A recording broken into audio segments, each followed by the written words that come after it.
If there's one movie in Hollywood history with a truly controversial ending, it's Seven.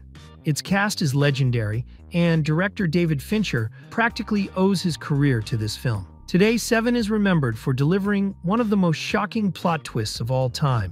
But getting that sequence into the final cut turned out to be harder than making the entire movie. Get ready to stress out, because today we're diving into the making of Seven. More importantly, we're going to explore the intense battle between the creative team and the studio to make sure the final pages of the script survived and didn't get cut by the executives. This story starts in 1986 with a young screenwriter named Andrew Kevin Walker. Newly arrived in New York City from Pennsylvania, he worked as a sales assistant at Tower Records. But he had studied film and dreamed of breaking into the industry, a dream that felt distant in that grim, rain-soaked city. Just stepping outside meant running into homelessness, addiction, and crime. Madness, fear, and apathy were everywhere. On every corner, he saw one of the 7 deadly sins. Feeling burned out, Walker started imagining what would happen if a smart but broken person finally lost it, and decided to teach society a lesson. It struck him as the perfect setup for a crime thriller. He also knew that Hollywood studios loved ideas you could pitch in just a sentence or two. With all that in mind, he spent the next 3 years writing the first draft of Seven. As I said at the beginning, this movie has one of the most shocking endings in film history. And yes, we're going to spoil it in this video to explain how it all came together. You've been warned. From this point on, massive spoilers ahead. The story centers on 2 detectives in an unnamed, rain-soaked city. William Somerset is a veteran on the verge of retirement, worn down by everything and everyone. David Mills is younger, impulsive, and newly arrived. Together, they're tasked with catching John Doe, a psychopath who punishes his victims based on the 7 deadly sins: gluttony, greed, sloth, wrath, pride, lust, and envy. When Walker finished the script, he realized the story resembled the buddy cop movies that were everywhere at the time, but with a much darker twist. John Doe surrenders to Somerset and Mills, but when he leads them to what he claims is a final clue, he sets a trap for Mills. He has a box delivered containing the severed head of Tracy, Mills' pregnant wife. That's when we realize Mills represents wrath and Doe, envy. Despite Somerset's desperate warnings, Mills shoots Doe, completing the killer's twisted plan. Walker sent the first draft to David Coep, one of the busiest screenwriters in Hollywood, known for hits like Jurassic Park, Mission Impossible, Toy Soldiers, and Death Becomes Her. A short time later, Coep wrote back, "You need professional help." At first, Walker thought he was talking about his writing, but he quickly realized Coep was suggesting therapy, which to him was proof the script was doing exactly what it was supposed to. Walker sent the Seven script to several Hollywood production companies, but they all passed on it. The real problem was the ending. Executives wanted to leave audiences with a sense of hope, not hit them with a gut punch. Even though the odds looked bad, the script caught the attention of Penta Films, an Italian company known for backing riskier projects. Walker was paid the Writers Guild minimum, but it was enough for him to quit Tower Records, move to Los Angeles, and focus entirely on the script. Not long after, Penta hired director Jeremiah Chechik. Walker's excitement barely lasted a moment. Chechik had just directed a comedy, and even though he claimed he wanted to make a serious film, he immediately asked to soften the script, especially the ending. To make matters worse, the company agreed. Hoping to stay on the project, Walker ended up writing 13 different drafts. In the new ending, Somerset and Mills face off against John Doe inside a burning church. The psychopath captures Mills, carves a cross into his chest, and hangs him on an altar before shooting him. Doe is then killed by Somerset, and his body goes up in flames next to a painting of the 7 deadly sins.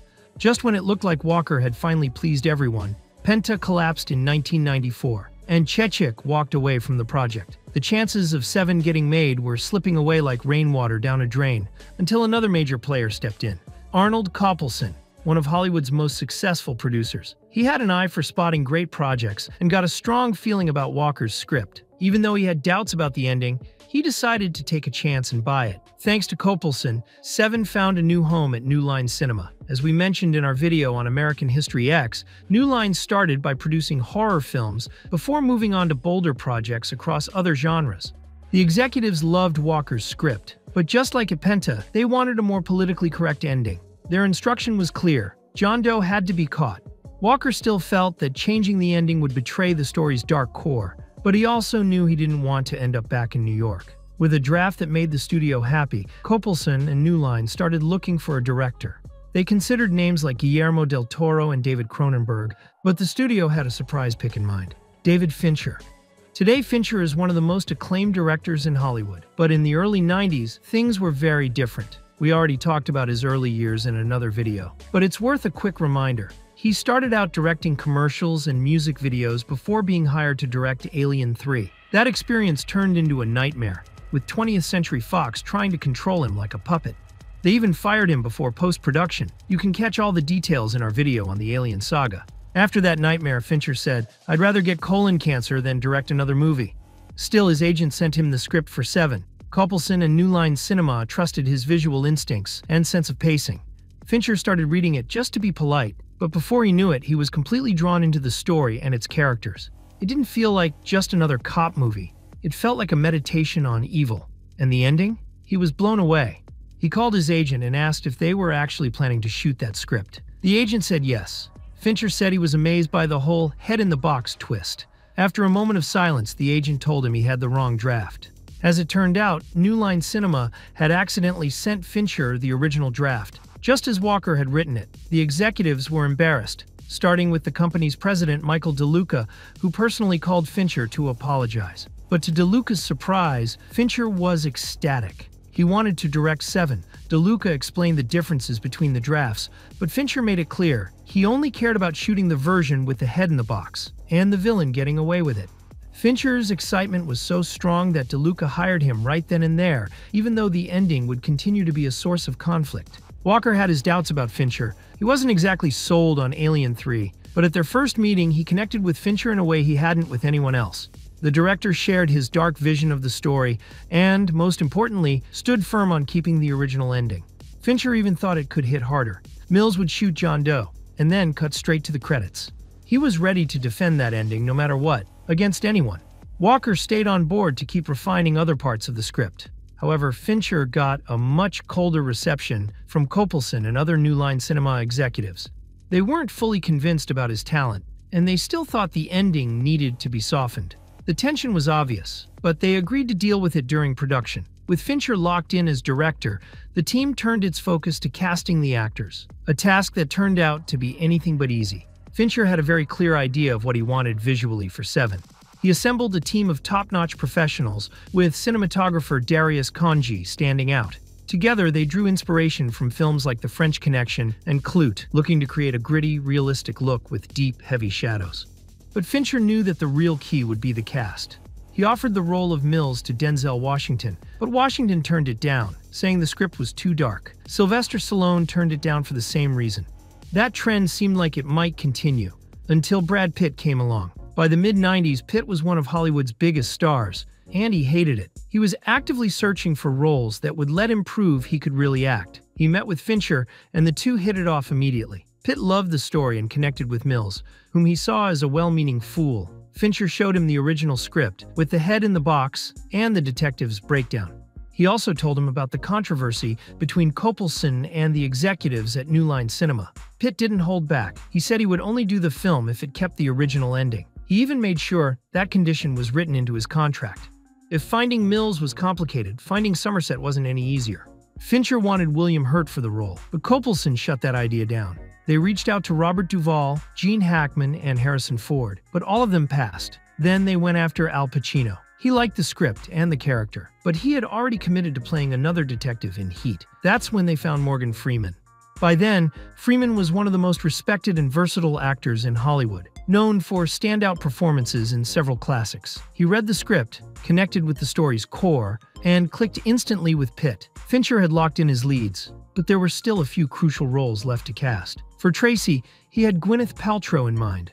At the time, she was an up-and-coming actress, choosing her projects very carefully. When she first read the script for Se7en, she wasn't particularly interested, but Fincher believed she had the authenticity and lightness the role needed. And Pitt agreed. Since Pitt was dating Paltrow, he decided to use that to his advantage. He told her that Tracy was a ray of light in a world of darkness, and that her fate was crucial to the story's emotional impact. This time, Paltrow agreed to join the film. Fincher had locked in his good-hearted characters, but he still needed his John Doe. He first approached veteran actor Ned Beatty, who resembled a police sketch of the Zodiac Killer, but Beatty was horrified by the script. So Fincher decided to widen the search. He considered comedian Christopher Guest, but that didn't work out either. Next, he went after Michael Stipe, the lead singer of REM, but Stipe was already committed to a tour. Val Kilmer came up as an option too, but he wasn't available. Fincher also looked at R. Lee Ermey, whom he admired from Full Metal Jacket. He gave Ermey an audition, but felt his performance lacked the complexity he wanted. He needed the psychopath to have a certain charm. Still, Ermey ended up landing the role of the police captain. With the options for John Doe running thin, Fincher met Kevin Spacey. At the time, Spacey was a reliable supporting actor, and word around Hollywood was that he was about to break out. He was blown away by the script and even pitched ideas for the character. But when he asked Copelson about the pay, Copelson shook his head.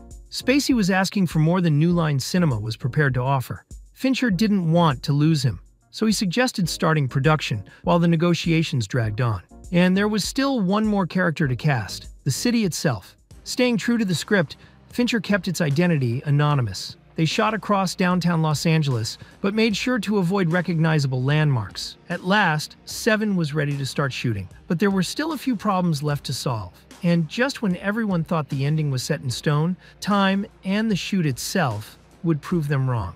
With a budget of $33 million, Se7en began filming on December 12, 1994. Determined not to relive the nightmare of Alien 3, Fincher made sure New Line Cinema stayed away from his set. That gave him the freedom to fully unleash his obsession with detail. He was notorious for shooting the same scene over and over until he was completely satisfied.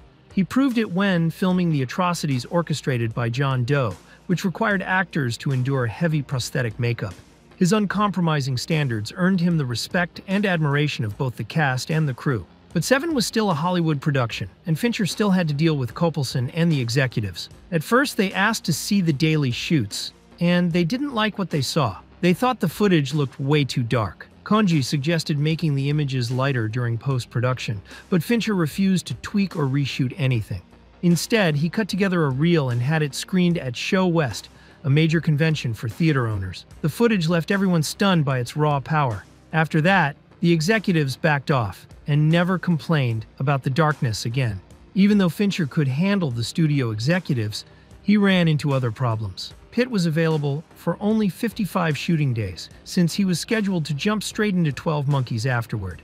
That meant Fincher had to film with him even during rainy days, which, in the end, actually helped build the movie's atmosphere. Pitt was fully committed to the project and insisted on doing his own stunt work during the chase scene between Mills and Doe.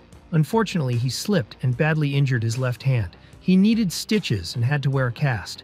The injury was worked into the third act, but since there were still earlier scenes left to film, Pitt had to hide his hand in his pocket or find other ways to cover it up. Fincher also had to deal with the missing John Doe. He did what he could with a stand-in, but he needed Spacey. The actor kept turning down every offer New Line Cinema made. Once again, the solution came through Pitt. He met with the executives and explained why Spacey was the perfect fit for the role. That finally got Spacey on board, but under two conditions. He would work for only 2 weeks, and to keep the surprise intact, his name wouldn't appear in the opening credits. After all the battles and tension, Se7en finally wrapped production. But one big thing still needed to be settled: the ending. With the shoot wrapped, Fincher moved into post-production. There were no problems with the editing, Howard Shore's score, or the opening credits sequence, created by designer Kyle Cooper and set to Closer by 9 Inch Nails. But the ending was still a problem. Determined to defend his vision, Fincher finished a cut that included the head in the box and Mills executing Doe. He then oversaw a test screening, asking the theater staff to leave the lights off after the final fade to black, so the audience would have a moment to sit with what they had just seen. But when the screening ended, Fincher overheard a woman say that the people who made the film should be taken out and shot. Faced with this situation, Fincher, Pitt, and Freeman were called in by Copelson and the New Line Cinema executives. They pitched a new idea for the ending. Doe kidnaps Tracy, but Mills and Somerset rescue her and take down the villain. Fincher wasn't interested. They also suggested that the box could contain the head of one of the couple's dogs. Fincher wasn't interested in that either. Another proposal was that Somerset would shoot Doe himself, marking the end of his career. Freeman liked that idea, but neither Fincher nor Pitt were convinced. Pitt reminded them that the head-in-the-box ending was part of his contract, and pointed out that test audiences had reacted positively to Mills shooting Doe.